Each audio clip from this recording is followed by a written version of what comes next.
पाकिस्तान में बहुत सी मिसालें मौजूद हैं कि किसानों ने अपनी मदद आपके तहत अपनी ज़मीन की ज़रखेज़ी को बहाल किया हो। आइए आपकी मुलाकात एक कामयाब किसान से करवाते हैं।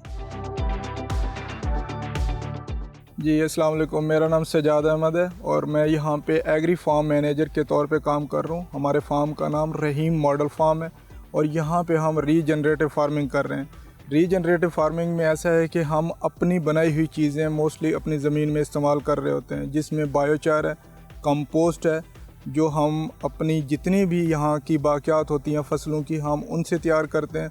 और इसी तरह से हमारे पास वर्मी कंपोस्ट है, हम उसको भी अपनी ज़मीनों में इस्तेमाल करते हैं। और इसके अलावा हमारे पास यहाँ पे कवर क्रॉप्स भी लगी हुई हैं। जब भी हमारी ज़मीन के औकात में ज़मीन में गैप्स आते हैं तो हम उसमें ये अपनी कवर क्रॉप्स लगा लेते हैं। मिसाल के तौर पे अगर हमारे गन्ने की फसल ख़त्म हो जाती है, उसमें अगर 2-3 महीने का गैप आ जाता है तो हम अपनी कवर क्रॉप्स लगा देते हैं। उसके बाद उनकी ग्रेजिंग करवाते हैं, ग्रेजिंग करवा के उसके बाद हम अपनी ज़मीन तैयार कर लेते हैं और अगली फसल लगा देते हैं।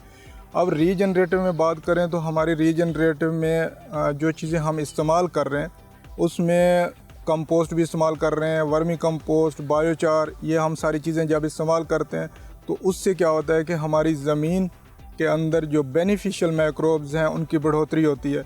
और हमारी ज़मीनों के अंदर जब इन चीज़ों की बढ़ोतरी होती है तो हम जो सिंथेटिक फर्टिलाइज़र इस्तेमाल कर रहे होते हैं उसमें काफ़ी हद तक कमी आ जाती है। तो हम ये कोशिश कर रहे हैं कि हम सिंथेटिक फर्टिलाइज़र से हट के हम अपनी जो चीज़ें बनाई हुई हैं, जिस तरह वर्मी कंपोस्ट है, बायोचार है और इसी तरह से कंपोस्ट है, उनको इस्तेमाल करके हम अपनी यील्ड को बढ़ाएं। आप देख सकते हैं कि हमारी कवर क्रॉप लगी हुई है। कवर क्रॉप इसमें ऐसा है कि जब भी हमारी फसल ख़त्म होती है गन्ने की तो तब हम ये कवर क्रॉप्स लगा देते हैं। मिसाल के तौर पे जब हमारी फसल ख़त्म हुई उसमें अगर 2 महीने का 3 महीने का गैप आ जाता है तो हम ये कवर क्रॉप्स लगा देते हैं। कवर क्रॉप्स में मुख्तलिफ़ चीज़ें होती हैं, जिसमें हम वीट, अल्फ़ाल्फ़ा, इसी तरह से हम टर्निप हो गया, कुछ वेजिटेबल्स होगी, इस तरह से सीड्स मिक्स करके हम ये कवर क्रॉप्स लगा देते हैं। अब इसमें हमारे लिए फ़ायदा क्या होता है, हम इनको जानवरों को ग्रेज़ करवाते हैं, जानवर इसको चारे के तौर पे इस्तेमाल करते हैं। जब ये हमारी फसल ख़त्म हो जाती है उसके बाद हम इसको पूरी की पूरी फसल को ज़मीन के अंदर मिक्स कर देते हैं, जिससे हमारी ज़मीन की फर्टिलिटी, ज़रखेज़ी ये बढ़ जाती है।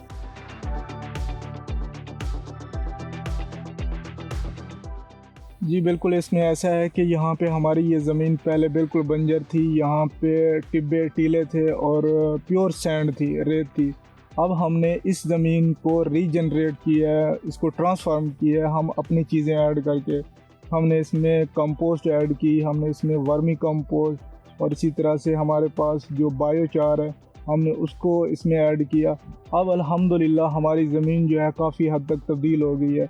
अब यहाँ पे आप ज़मीन का कलर भी देख सकते हैं, इसकी रंगत भी देख सकते हैं। ये अल्हम्दुलिल्लाह ये काफ़ी हद तक चेंज हो गई है और इसमें हमारे लिए फ़ायदा ये होगा कि इस तब्दीली की वजह से, इस ट्रांसफॉर्मेशन की वजह से हमारी जो इनपुट्स हैं, जो खादें हैं, उसमें काफ़ी हद तक कमी आएगी।